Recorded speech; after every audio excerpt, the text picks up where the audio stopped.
Hello, my name is Cicely McBride, and I am an occupational therapist in Louisville, Kentucky. Today, I will be discussing the development and validation of the protocol for administering telehealth home assessments, or PATHs, which is a protocol I created as part of my doctoral capstone project at Spalding University. Again, my name is Cicely McBride, and I graduated from Spalding University with my clinical doctorate in January of 2023. At the time of this recording, which is November of 2023, I am working as an occupational therapist providing outpatient services to individuals with intellectual and developmental disabilities, as well as those with acquired or traumatic brain injuries. Sessions take place in client homes, out in the community, or at the client's day program. My job is pretty flexible, and I have the opportunity to provide authentic service delivery in the space that the client needs help the most. I was fortunate enough to have my work on the PATHs published in the International Journal of Telerehabilitation, which is an online peer-reviewed journal. That was in May of this year. And I was also selected to present my research at the AOTA National Conference in Kansas City, Missouri this past April as a poster presentation. The objectives for this presentation are for you to understand the significance of enabling older adults to age in place within their own homes, to have access to the paths and how one might utilize telehealth to complete a successful home safety assessment, and to understand how telehealth is a way for us as a profession to adhere to the code of ethics and stand up for occupational justice. The baby boomer generation, people born between 1946 and 1964, make up 20% of the United States population. The majority of those individuals will turn 65 years old by 2030. Medicare and Medicaid will be challenged to fund their expanding healthcare needs. Rising healthcare costs, coupled with healthcare provider shortages, presents a significant issue. One way to circumvent this issue is by helping the aging population age in place safely, thus decreasing costs associated with falls that can result in hospitalizations, institutionalization, and even death. Occupational therapists are experts at home safety assessments, which involves the identification of safety concerns within the home and recommendations to enhance home safety. These modifications may include anything from adding additional lighting to renovating an entire bathroom to prevent falls and increase independence within the home. According to Kim et al., aging in place is the ability to safely and comfortably maintain an independent and high quality of life in one's own home and community. Home safety assessments provided by occupational therapists and the subsequent modifications can prevent the hospitalizations, institutionalizations, and even death that may occur, as well as financial strain on individuals and the Center for Medicare and Medicaid Services, improve overall quality of life for older adults, and reduce hours of formal and informal caregiver assistance. A typical in-person home safety assessment may include the use of the checklist that you see to the left that you can find on AOTA's website. As the OT, you would drive to the client's home, then walk through the home with the client, taking photos and having them perform different IADLs, such as transferring in and out of the tub, getting different items out of kitchen cabinets, even taking the trash to the curb, whatever is appropriate. Then the OT would write up the eval, making notes of the specific recommendations to increase safety within the home in order to improve the client's ability to age in place. Then the therapist may visit the home again to discuss the recommendations. However, limited access to occupational therapists with expertise in home safety assessments, travel times, and associated expenses due to geographic distance between clients and therapists, as well as reimbursement concerns, limit the opportunities for older adults to receive home safety assessments. Synchronous telehealth, i.e. video conferencing, is a solution to increase access to home safety assessments for older adults who desire to age in place. There is strong evidence to support occupational therapy administration of home safety assessments, and subsequent home modifications to increase safety and independence for older adults. There is also substantial evidence to support telehealth as a service delivery model for occupational therapy, which we will discuss all of this research on the coming slides. So the first several months prior to writing the protocol was spent conducting research, as our field has continued to stress evidence-based research to guide our treatment approaches. I conducted a literature review as well as wrote a systematic review entitled Efficacy of Telehealth Home Assessments, a Systematic Review, with two other members of my cohort at the time, Breanne Burgess and Jordan Gross. This research served as the foundation for the PATHS protocol. It was through this review of the literature, as well as other research, that I found telehealth administered home safety assessments to be not only feasible, but effective and positively accepted by clients. I also found general research related to home safety assessments, universal design, assistive technology, and telehealth in general. Here, listed on the slide, you can see some of the research that I found that pertains to in-person home safety assessments specifically. Stevens and Lee found that home modifications that were administered by occupational therapists are the best at preventing falls in the elderly population when compared with 6 other interventions, such as Tai Chi, medication management, and expedited first eye cataract surgery. The authors estimate between 9,500 and 45,000 falls could be prevented with the implementation of home modifications. This is significant because falls are the leading cause of fatal and non-fatal injuries in the elderly population. For a personal example, I actually completed a home safety assessment for an elderly woman during this time, and I recommended that she move her washer and dryer to the first floor as they were in the basement to eliminate the need for her to go down there. But before she could make the necessary changes, she actually fell in the basement and had to have over a month-long stay in inpatient rehab. So that was a really eye-opening experience to demonstrate just how significant that simple change would have been if she no longer had to go down into the basement as frequently as she did. So Castillo et al. Did find that older adults who remain in their homes have higher quality of life scores than those who are in long-term care facilities. And then Carnamala and Bridge found that home modifications that were implemented to increase one's safety and independence within the home reduced hours of both formal and informal caregiver assistance, which has significant financial implications.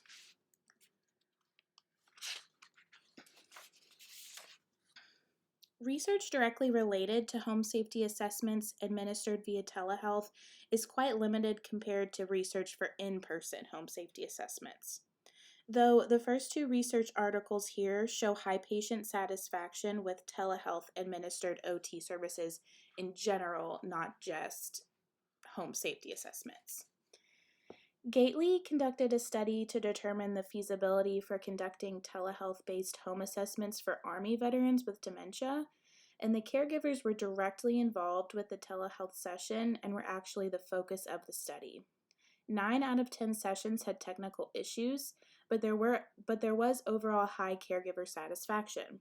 In this article, the author did mention that there lacks guidelines for administering telehealth home safety assessments. So it was clear that home safety assessments and telehealth administered OT it was feasible, effective, and had high patient satisfaction, but that there was a gap in the research related to protocol development. I did find one article conducted by Romero that sought to validate a protocol for telehealth home safety assessments using photographs. So that existed, but it was not created for synchronous telehealth administered home safety assessments. So why is telehealth so great? So one wonderful characteristic of telehealth allows us to be able to see our client's home environment, which is truly the most authentic form of service delivery. This way we can see exactly what environmental components of their home support their independence, what components hinder their independence, and what environmental modifications and the implementation of assistive tech and client education would increase their safety and independence within the home, all of which that can be perfectly tailored to their needs. This does mean that telehealth sessions should be performance-based. A few examples that I spoke of previously included making transfers, maybe um, into the shower or on and off the commode, showing you how they complete different tasks in the kitchen, etc.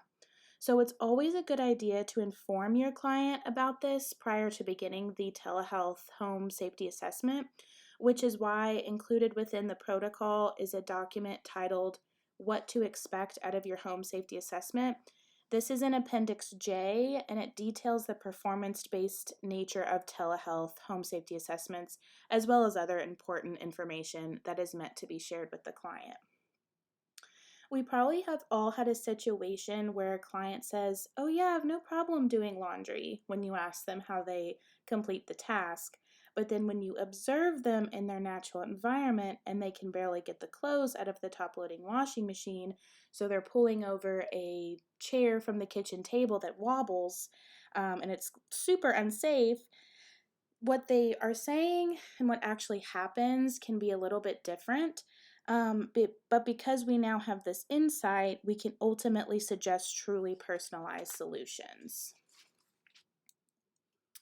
I'm now going to show you a quick 2-minute clip of what a simulated telehealth home safety assessment would look like if the individual were completing it independently without a care partner and demonstrating how they use DME within the home. In the video, I am the administering occupational therapist, and Stephanie Olson, who is a professor at Spalding, is the mock client. Okay, Claire. So now we're going to test out the new equipment that you got in. I know you got in a 3-in-1 commode and then a shower bench. So if you don't mind, we're going to go ahead and go into the bathroom. I just want to remind you, you're not going to be showering. You're not going to be using the restroom. It's just a simulation. Okay.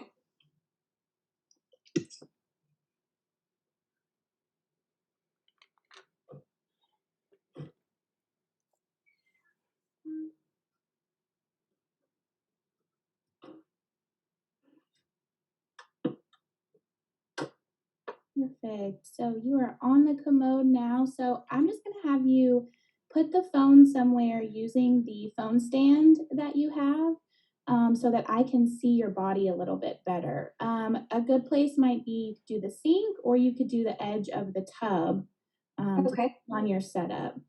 Okay, just a second.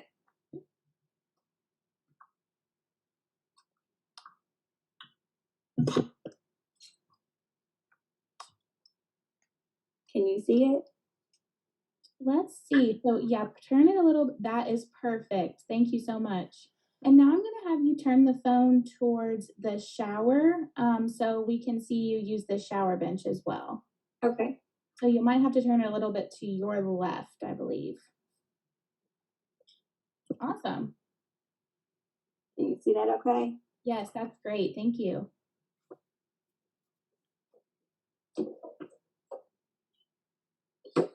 Great. And then you'll swing your legs up. Wow, you're a pro. So it looks like you've been doing this for a couple days.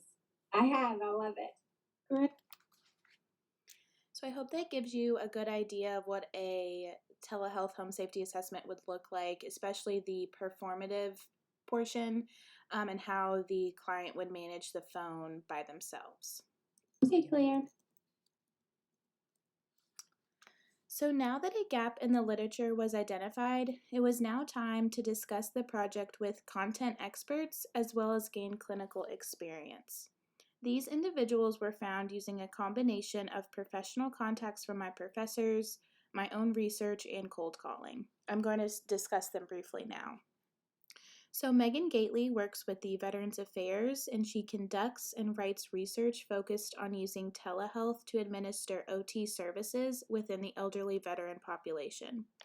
Danielle Mahoney currently teaches at Columbia University, but during her time at Iona University, she assisted with implementing the quote-unquote first telehealth-based home safety assessments with her students using the Home for Life Design web application. And this was shortly after lockdowns were implemented during the COVID-19 pandemic. Matthew Maynard works for the VA and specializes in aging-in-place solutions, assistive technology, and case management for medically complex veterans. Lori Reynolds was a former Spalding professor that currently lives in Arizona and works for a company completing home safety assessments. During the COVID-19 pandemic, telehealth became her main service delivery method for conducting services, so she had a lot of great insight. And Carolyn Scythong is the founder and chief health officer of the Home for Life Design application, which is implemented in the protocol I developed. She is also an adjunct professor at Rowan Cabarrus Community College in North Carolina and was named to the roster of fellows of the American Occupational Therapy Association in 2021, which is their highest honor. All of these individuals had so much passion and experience with conducting home safety assessments via telehealth. They were all enthusiastic about my project, and it was really inspiring to speak with them. In addition to speaking with these content experts, I also had the opportunity to increase my clinical experience of conducting home safety assessments, both via telehealth and in person. I conducted 5 home safety assessments in total prior to and while writing the protocol, 2 via telehealth, and then 3 in person. So all of this led to writing the protocol, which is now formally called the Protocol for Administering Telehealth Home Assessments, or PATHs. The protocol is a 24-page document that fills a gap in the literature and will serve as a guide for assisting occupational therapists with the administration of home safety assessments via telehealth.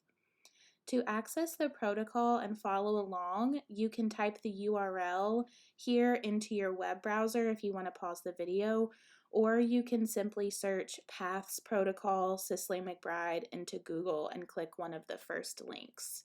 And again, the journal that it is published in is the International Journal of Telerehabilitation.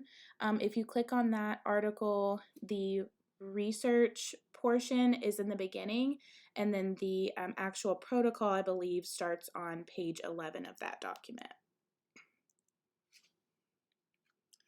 So there are 3 parts of the paths. The first is a checklist to determine the appropriateness of the client and/or care partner for telehealth. Through my research and clinical experience, I found that first determining if one was appropriate for telehealth was crucial. Finding out general information about the client, such as do they have access to a mobile device? Does that device have video conferencing capabilities, such as both a front and a rear-facing camera? Do they have access to the internet? If the answer was no to any of those, then telehealth may not be the best option, though depending on which ones they say no to, you can work around those depending on the different resources you have available to you. It may also be good to involve a care partner to assist with the process, but that individual must also understand basic tech and be motivated to complete the home safety assessment via telehealth. This is why we included the terms client and/or care partner in all of the questions. So the second part of the protocol is the inclusion of the Home for Life Design web application, which you see examples here of on the screen. To create a structured synchronous telehealth home safety assessment protocol with good reliability, the Home for Life Design web application tool was embedded. The Home for Life mobile and software solutions has been shown to have high inter-rater reliability. The tool was initially created for in-person home safety assessments, but was shown to be a beneficial organizational and evaluation tool for telehealth administered home safety assessments as well. The tool allows users to create clients, add demographic information, as well as create a personalized profile containing each room in the home that the therapist reviews. To aid in standardization, each room contains a personal safety score as perceived by the client and then room scoring as perceived by the therapist. These scores are used in the post-assessment reevaluation to identify safety changes that occur after home modifications, assistive tech, and client education are implemented. The program also lets you include up to 6 photos in each room, which is super helpful. The PATHS protocol guides the user through the process of using Home for Life design, as well as includes important informational links. This really is a wonderful program that was created by Carolyn Scythong, one of the individuals I interviewed when I was speaking with content experts. I included the URL on this slide on the left-hand side if you're interested in learning more about her software specifically. But just as a side note, though the Home for Life design is part of the PATHS, you can use whatever documentation system you desire. I just thought it was a really helpful tool, so that's why I wanted to include it within the protocol. And now on the next slide, I'm going to share a quick 2-minute video clip of Carolyn using the software in a client's home so you can get a better understanding of how it's used.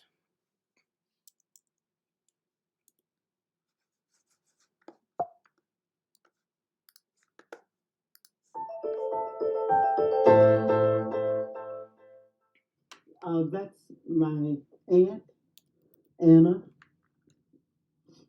and my grandmother, Della. Shirley Johnson has lived in her home in Salisbury since she was 3 months old. And everybody just used to love to gather here. My grandmother. At 83, her arthritis and recent cancer diagnosis are making living here difficult. She only has so much range of motion. That's where occupational therapist Carolyn Scythong comes in. That one's worse. For Scythong, it's an easy fix. Disability is caused not by disease or aging, but by environments that aren't accessible. 20 years working with clients like Miss Shirley, Scythong can spot issues in homes before she even walks through the door. But either way, I think it would be good to get these fixed. Experience she shares by teaching occupational therapy students at Rowan Cabarrus Community College. Scythong knows for new OTs, finding solutions for clients is not always easy. So she wanted to come up with a solution that went beyond pen and paper. That's when she came up with her app called Home for Life Design. I had been doing it kind of manually on paper, and it was all in my head, and someone said, you should just make an app for that, right? And so I did. I thought, wow, and then everybody could have access to it. The app provides simple checklists and real-time suggestions instead of bulky notes and reports, which is what OTs typically rely on. They can go there and walk a client through and see how they do things and see, oh, if they have trouble bending or if they have trouble getting in that tub, it'll list all the recommendations for them. Scythong's goal? To make the process easy for OTs and their aging or disabled clients. So that's not a very good accessibility rating either. So in our app, we would rate these as partially or not accessible. For Scythong, she's especially proud her app is being used by her students. That I can share it with other students and inspire them to do the same thing. Because you're always going to see need in clients. That's never going to go away. And they can make a difference. Well, we certainly appreciate all that you do. While providing relief and a smile for people like Miss Shirley. Especially in a post-COVID world, I think nursing home placement has become really challenging for people and not a great option. And so what this does is allow the student and occupational therapy practitioners in general to offer solutions for people to stay in their home and avoid that if they can.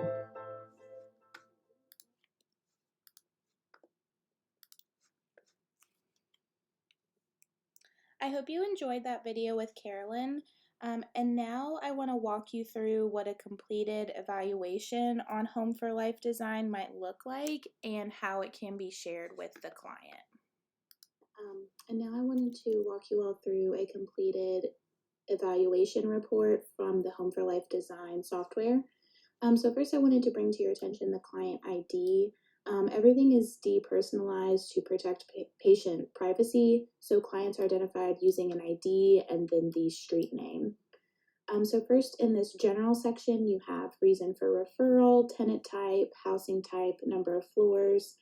Part of the HOA is important because this can sometimes dictate certain recommendations and modifications that you might suggest. Here you see special considerations. This one is really important, who the individual lives with. Different concerns you can place here, some that are pre-selected that you can choose from in the software include pets, which I always think this is an important component to keep in mind when talking about safety. And here, so you would put the pets and then any notes that you have. In this tab here, you would be able to put any fall information if they suffered a fall previously. Here you can add a quick client summary. This can be as short or as long as you like. Just keeping in mind that this report is downloadable and able to share with the client. So I would just be mindful of things that you put in here in the event that the client reads it. Here I put a quick summary, and then I also put some additional concerns that I wanted to address outside of each client room. Here you can see the client room summary. These were each of the rooms that I did the home safety assessment on. The Home for Life design has preloaded rooms that you can choose from. So here I chose the entryway, and then I wrote down below, I specified that it was the front entryway. If it had been the garage entryway, I could have put that. So it has preloaded choices, but also everything is very customizable. Here is the accessibility rating as perceived by the therapist, and this is the personal safety rating as perceived by the client. For this example in the bathroom, the accessibility rating from the therapist, which was me, was a little bit less than the perceived safety rating by the client. And here you would see the follow-up, and this is where the scores would go for that. So here now we're getting into each specific room. Whoops, I'm sorry about that. So here we're getting into each specific room. This is the entryway. Here you see the accessibility ratings. Here would be the follow-up. So for each specific room, Home for Life design has specific recommendations for each room that you can click and unclick. So because it's an entryway, there was adding handrails, adding a ramp. These suggestions would be different if, let's say, we were doing a bathroom, for example. This is really cool, which I like. These little eyes, they allow you to have photos of your suggestions that you can show the clients, which is really helpful. Here in these initial assessment notes are more specific recommendations and just suggestions I made. This is absolutely a free text part, so you can write whatever is necessary there. Here would be the follow-up assessment notes. Here's supposed to be 2 photos. I'm not sure why they didn't load, but here's a quick example of how that would be. So basically the photos that you take during your home assessment, you could upload here and have them easily visible. I did want to show you all the bathroom really quickly, so you can see these room recommendations. This is a grab bar opposite side of bathing entry, so there's an example of that. Low threshold shower, here's an example of that for the client. And then the additional photos that can be included.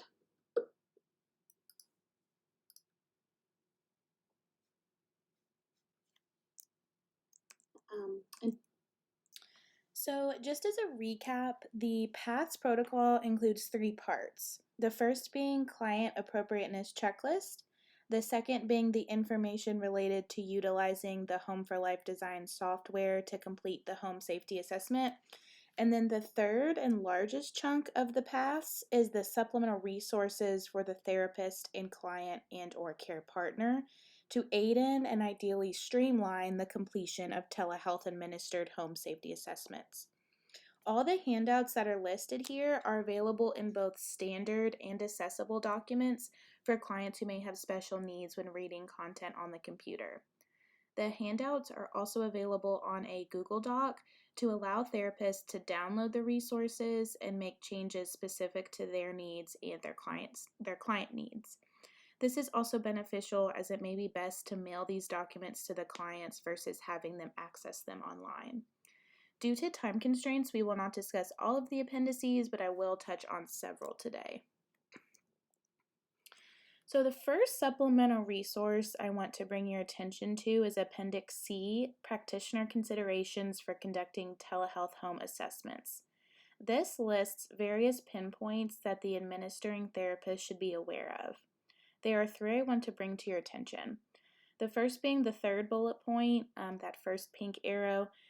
You want to make sure that you have another device in case you encounter technical problems. I always like to have my laptop and my phone available. There were a few times where I was on my laptop, the client was on their tablet, and then I had to call them on my cell phone to give instructions due to audio issues. Another time, I planned on using my laptop to administer the session, but then I ended up having to use my phone due to internet connectivity issues on my end. So you want to also make sure that you have your video conferencing software downloaded on all available devices. So having additional devices charged and ready to go is also imperative to ensure a smooth session and prevent the alternative, which could be canceling the entire thing. The second point I want to bring to your attention is being cognizant of client and or care partner fatigue during the assessment. As I've mentioned, and you are able to see through the mock session, home safety assessments are best when they're performance-based. So depending on many physical and medical characteristics of your client or their care partner, they may have to take breaks, which you may have to prompt. You may even have to schedule 2 different sessions to complete the home safety assessment. It may even be best to schedule the session in the morning to capitalize on their endurance and energy. So these are all things to keep in mind. The third point I want to discuss is using one's therapeutic use of self when discussing the future with your clients. Many times individuals are actually scared to have a home safety assessment because they don't want to be told they are no longer safe to live in their homes. Not every home safety assessment requires these conversations. It just depends on the physical abilities of your client and the available help. But these discussions are sensitive, they're emotional, and they should definitely not be taken lightly. I like to have a list of potential options for the clients when speaking with them about moving so as to not leave the conversation open-ended in an attempt to make the situation less overwhelming and kind of give them a place to go or some options to look into after. I also like to give options for in the meantime, while they may still be living independently by themselves, even though it's unsafe. These options can be wearing wearable medical alert systems such as Life Alert or using an Apple Watch that has fall detection. Even something as simple as wearing a simple crossbody bag that can hold their phone while they are going about while they're in their home, should they fall and need to call someone. I did mention a woman previously that I had personal experience with that had fallen in her basement, and because she was down in her basement and she lived alone and she did not have her phone on her, she was down in the basement with a broken hip for many, many hours.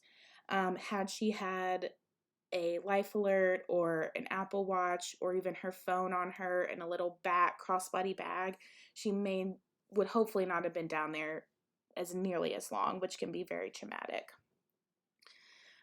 So that's definitely something to keep in mind. So here you can also see the legal and regulatory considerations that are important when administering telehealth home safety assessments and making different recommendations. So many, if not all of us, are extremely familiar with conducting or participating in sessions via telehealth. As you know, preparedness is key. This is why I created these 2 checklists to assist the client and or care partner with completing the necessary steps to ensure a successful session. The first on the left is Appendix D, the Telehealth Preparedness Checklist, 48 hours before appointment, which is meant to be shared with the client to encourage them to prepare for the telehealth session in order to prevent issues from arising during the session.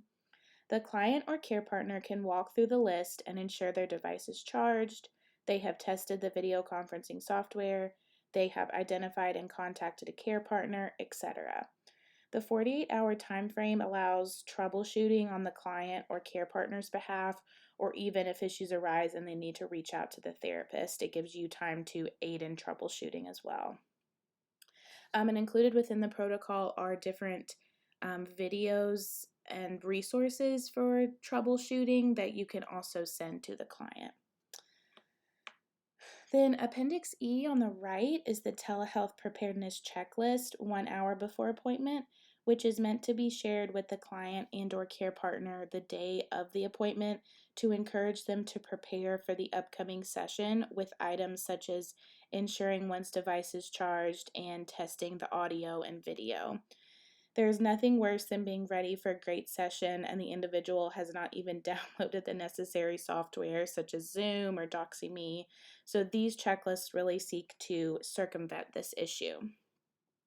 And even those that are familiar with video conferencing software like Zoom, as many adults really are nowadays, I think they'll still benefit from the added reminders and visual checklists to successfully complete the session, especially because a performance-based home safety assessment is much different than sitting at your desktop for a Zoom meeting.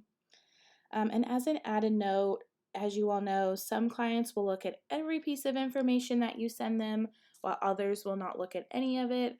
However, providing this information in an easy-to-use document at least puts us one step closer to success. So this is why I even created a checklist for the administering therapist to ensure that they are prepared for the session. There's nothing wrong with a quick reminder for us to glance over to ensure we are prepared. Items such as remembering to have headphones available if needed is extremely important to protect client and care partner privacy, as well as refreshing how to take screenshots on one's computer or other device, as sometimes the device we are using is not very familiar to us. So this brings us to an important part in the PATHS protocol, which is detailed instructions on how to take a screenshot on a myriad of different devices. This information is located under Appendix B, Helpful Telehealth Home Safety Assessment Considerations. For those that are unfamiliar, a screenshot is a way to take a still photo of one's current computer or phone screen. A screenshot during a telehealth session is the equivalent of taking a photo of a client's home during an in-person home safety assessment. These photos are critical to the evaluation process of the assessment and subsequent recommendations, especially because they can be uploaded into the Home for Life Design app. This photo on the left was actually taken while I was completing a home safety assessment via telehealth on my Apple laptop. You can see how beneficial this is when making recommendations. After the end of the session, you will have a bunch of screenshots on your desktop that you will then have to upload to the, or kind of go through and figure out which ones you want to upload to the documentation software. Oftentimes, I will prompt the client or care partner at the beginning of the session that I will be taking photos and that I will periodically ask them to hold the device still or to revisit an area after spanning the room that I wish to take a photo of. Some clients are more aware of this than others and are more cognizant about kind of slowing down and letting you get a good look at the bed or the bathtub or whatever have you. So you just kind of have to use your best judgment. So, though I would occasionally ask a client to revisit an area in the home, a lot of the times I was just snapping photos as they were walking me through their home on their device. So, all of these photos were taken during the same telehealth home safety assessment. Though the photo on the left is quite blurry, you're still able to make out the room and make recommendations. This office chair has wheels on it. So one recommendation would be to take off the wheels and put and just make it so it's steady and it won't roll around to prevent the chair from rolling out from underneath the client. The other two pictures, especially this right one, look really nice. For the middle photo, the client's primary bedroom, I suggested moving the large dog crate that you can see here due to its proximity to the bathroom door on the left, as this could be a tripping hazard in the middle of the night.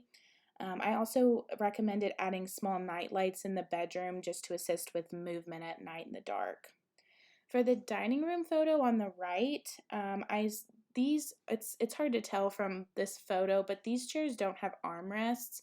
So my suggestion was to at least eventually, even if not right now, at least changing one of the chairs so that it had armrests to make transferring in and out of the chairs a little bit easier. So this is another infographic I created that provides extremely important yet easily digestible information related to safety while completing the session, as the client and or care partner will be walking through their home with their device in their hand. One particular item I found to be helpful is the suggestion to put pets away during the session. Not only are they a tripping hazard, but they also make a lot of noise that can prevent a successful session or take time away from the session if the client has to put them outside. These sort of infographics are really helpful because you can share them with the client and not have to worry about, oh, did I tell them to wear the appropriate footwear, or did I double check to tell them to put their dog away?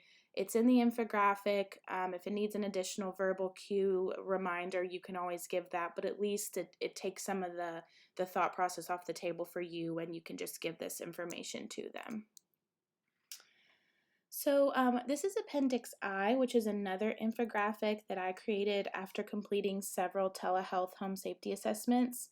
After noticing almost every telehealth session required telling the participant to unmute themselves, start their video, turn the camera around so that I could see their home instead of their face. As a side note, when creating a telehealth meeting, at least with Zoom for Healthcare, you can designate that the participant's camera is automatically on, which does help. It's one less step that they have to do. But unfortunately, I was not able to test this infographic in my research study due to creating it after I had completed all the home safety assessments for the research. But I do expect that the provision of the infographic to the client and or care partner prior to the session would streamline the beginning of the telehealth session. So after the protocol was created, it was then sent to content experts Janet Kaysen, Megan Gately, Matthew Maynard, Lori Reynolds, and Carolyn Saitong for their feedback. Their feedback was organized into a table, which you can see here. The first I want to bring your attention to is just replacing the term caregiver with care partner. We made this designation because some clients don't necessarily live with someone that's giving them, that would be denoted as a caregiver. So care partner was a better word, as someone that would just come in and maybe help them for this particular assessment. Another one I wanted to bring your attention to, Matthew Maynard actually suggested, which was adding a link to an advertisement-free YouTube video for the measurement strategies that I have in one of the appendices. This was really important because otherwise it's like you take out a question mark or you add an exclamation point, something like that, to the URL, and it makes it so that you don't have any advertisements, which could be politically based or just to a product or something that you just don't want to be associated with you necessarily. So that was a really quick and easy update, but that I think made a big potential to make a big impact. So after the final draft of the protocol was completed, the validation process began. Validation of the protocol was completed using a quasi-experimental, mixed methods, one-group research design. The research study was approved by Spalding University's Research Ethics Committee, and convenient sampling was used to recruit participants, and inclusion criteria consisted of participants being 18 years or older and having access to a device with video conferencing capabilities. 10 individuals were initially recruited for the study. 3 individuals were not available during the research period, and 1 individual declined participation due to a spouse's illness. 6 total participants, 2 male and 4 female, agreed to participate in the validation of the paths and completed an informed consent. Following recruitment, an initial phone call was made to each participant to collect general demographic information, as well as to administer Part 1 of the PATHS protocol, which is the checklist to determine the appropriateness of the client for telehealth home assessments.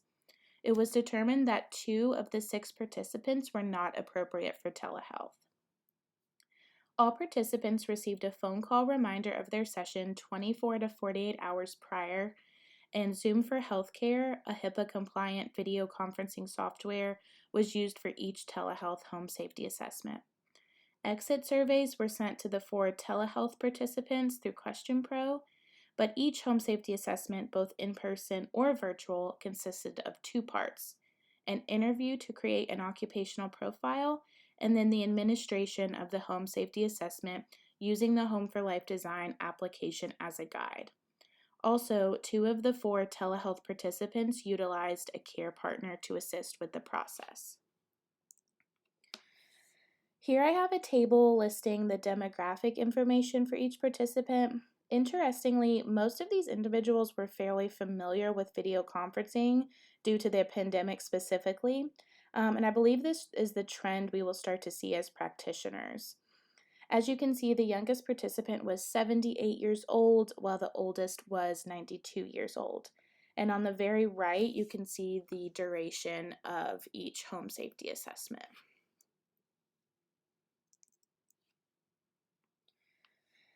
As aforementioned, exit surveys were given to each of the participants who participated in a telehealth home safety assessment, and feedback from them was positive overall. 3 of the 4 participants commented that they were unsure about how the home safety assessment process would occur over telehealth, but that they were pleasantly surprised with the ease of the session. One participant commented that she felt more comfortable having a telehealth session with a doctor or other medical professional after participating in the study. Exit survey data from the 4 telehealth home safety assessment participants revealed that they agreed the instructions provided before the home assessment, such as the 48-hour preparedness checklist and safety infographic that are both in the protocol, helped them feel prepared and were easy to understand. All the participants agreed that the telehealth home safety assessment increased their safety in their home and that they would recommend a telehealth home safety assessment to a friend or family member. On average, the in-person home safety assessments took about 4 hours and 13 minutes to complete, compared to the telehealth home safety assessments, which took 1 hour and 49 minutes on average. These times reflect the actual time conducting the home safety assessments, not the interview portion, which was the first part, and this also does not include the documentation portion. It was strictly the home safety assessment. So the in-person home safety assessment time also includes travel time to the participant homes.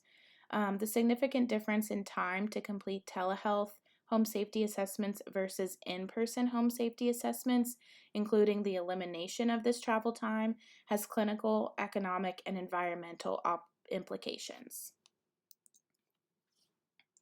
Though the outcome of the research to validate the paths was positive, several factors do exist that limit generalizability of the findings. Currently, there is no established methodology for validating instructional protocols to assist health professionals. Therefore, the protocol was validating using feedback from 5 content experts, as well as feedback from participants after clinical implementation of the paths. The results indicate the protocol is valid and provides a structured approach to conducting telehealth home assessments. The paths can be used by occupational therapists to administer home safety assessments for older adults desiring to age in place as safely and independently as possible. All participants had some familiarity with video conferencing because of the COVID-19 pandemic. All of the telehealth home safety assessment participants already had the video conferencing software on their devices and had basic knowledge of its use. This may have influenced the success of each telehealth home safety assessment and participants' feedback on the survey. This also meant that some information within the PATHS protocol related to downloading software and setting up an email account was not implemented. Another factor that affects generalizability relates to participants' geographic and socioeconomic status. all participants lived in a large urban city or its surrounding area. Based on zip codes, the median household incomes for all but one participant ranged from $65,000 to $86,000. The sixth participant lived in a zip code with a median income of $35,000. Geography and socioeconomic status relates to telehealth, as individuals living in remote areas of the country or with lower SES may be at a disadvantage to accessing high-speed internet, as well as devices used for telehealth, and they may have less knowledge related to the use of video conferencing software. The outcome of the research did prove that the PATHS protocol was valid. Because of this, I was encouraged to submit my research to the International Journal of Telerehabilitation. The proposal was approved and it was published in their spring 2023 issue. I then submitted a proposal to present the PATHS protocol at the AOTA National Conference, and it was accepted, so I presented a 2-hour poster presentation at the AOTA National Conference in Kansas City, Missouri this past April. Validation of the PATHS protocol demonstrates the feasibility of telehealth-administered home safety assessments and provides a structured approach for OTs who complete them. Telehealth home safety assessments promote health, well-being, and quality of life among older adults and prevent unnecessary hospitalizations and institutionalization related to falls in the home. Individuals being discharged from the hospital to home, an inpatient rehab center to home, or who desire to age in place as safely and independently as possible would benefit from a telehealth home safety assessment. Additional research to explore the clinical utility of the PATHS with different populations in different geographical areas is needed, as the PATHS was focused on the Indiana and Kentucky regions and would be much different if it was meant for, say, New York City or something like that. Other populations may include individuals with disabilities, older adults with chronic health conditions, individuals post-orthopedic surgery, and adults living in low-income neighborhoods. Additionally, feedback from therapists using the PATHS protocol could be used to further enhance it. By now, at the very least, I hope you understand the importance of the completion of home safety assessments, whether in person or via telehealth, as well as the economic and societal implications. However, home safety assessments are definitely a reactive solution. The proactive solution is encouraging architects and general contractors to reimagine new builds to include universal design in order to create homes that allow those of all ages to live in their homes for as long as possible without making significant and costly changes. After educating myself about the aging in place process, as well as the completion of numerous home safety assessments, as well as making recommendations, it was clear that a majority of the homes in the United States are not built for individuals to age in place without costly renovations. One comment from a home safety assessment participant illustrates this perfectly when she said, "If I or my husband were to require a wheelchair one day, we would not be able to afford the renovations to make our home accessible and we would have to move." It seems like there's definitely an amazing opportunity for OTs to work with the American Institute of Architects or general contractors to start making real changes going forth that would optimize new builds to allow those that buy the homes to stay there as long as possible. Some suggestions including ensuring there is a primary bedroom on the first floor with a walk-in shower, making door jambs at least 36 inches wide, and adding rails to all stairs, as well as adding accessible door handles and light switches and smoother transitions between rooms. Some architects already have adopted this practice, and some are even certified aging in place specialists or CAPS, which is a specialty training that builders and OTs can obtain. This CAPS certification ensures the individual is an expert in aging in place modifications. Continuing to educate and advocate for our clients as well as ourselves as we age is definitely an important part to creating accessible housing. So as we have seen, telehealth by itself is not only a feasible service delivery method, but it's also effective. The provision of home safety assessments via telehealth was also deemed valid via my research, as well as by a few others discussed previously. This is significant because telehealth in and of itself increases access to services, which is a step toward occupational justice. Occupational justice is the act of promoting fairness, equity, and empowerment to enable opportunities for participation in occupations for the purposes of health and quality of life. Telehealth increases access to services for much of the population. This can be especially significant for those that live in rural areas where access to services of any kind are limited, especially OTs. It is also ideal for immunocompromised individuals, as well as those wanting to limit their community exposure. Telehealth-based services also reduce, if not remove completely, drive time for the therapist, as well as prevent the client from having to set up transportation. As aforementioned, I completed many in-person home safety assessments to gain experience when creating the PATHS protocol. Many of these home assessments were in Lebanon Junction and Bardstown, Kentucky, which are an hour away from my house. This meant a 2-hour round trip on many days to complete the home safety assessments, time that, as we all know, is not reimbursable. This is definitely all too familiar now, as I provide outpatient OT services as a 1099 contractor to those in the community, where I literally have over 2 hours of drive time on certain days. So this is definitely real. Drive time that is not reimbursable. I've also met an OT that worked with the Veterans Affairs during my research that was based in the Carolinas. He sometimes would travel distances of up to an hour and a half one way to a client's home, and in some cases, 4-wheel drive was necessary to access the home due to the terrain, such as a steep incline or recent rain that had slightly flooded the area.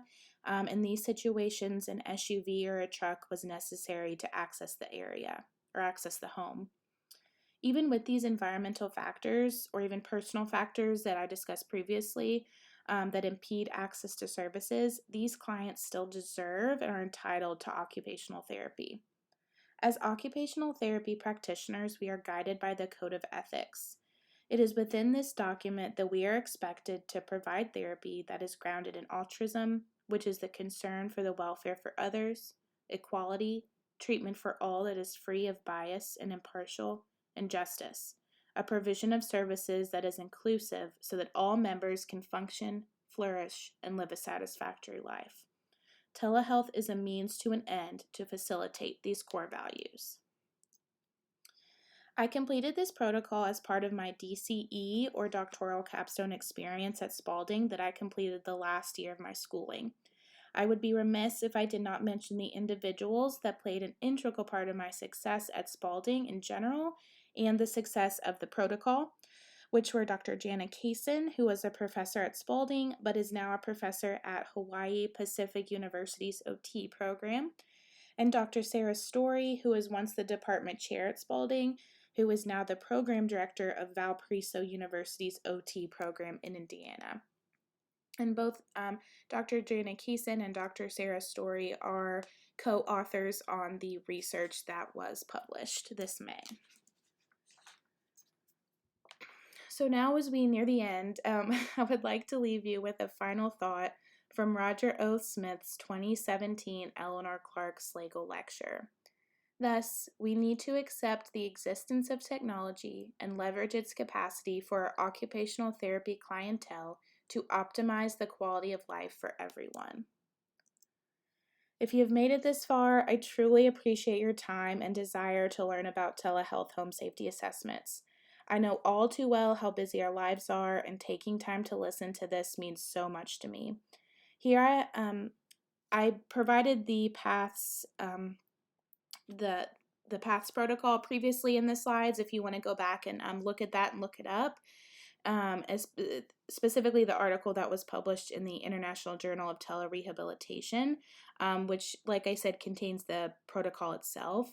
So if you end up using the protocol, whenever, this is my email, and I would definitely love to hear any feedback that you have.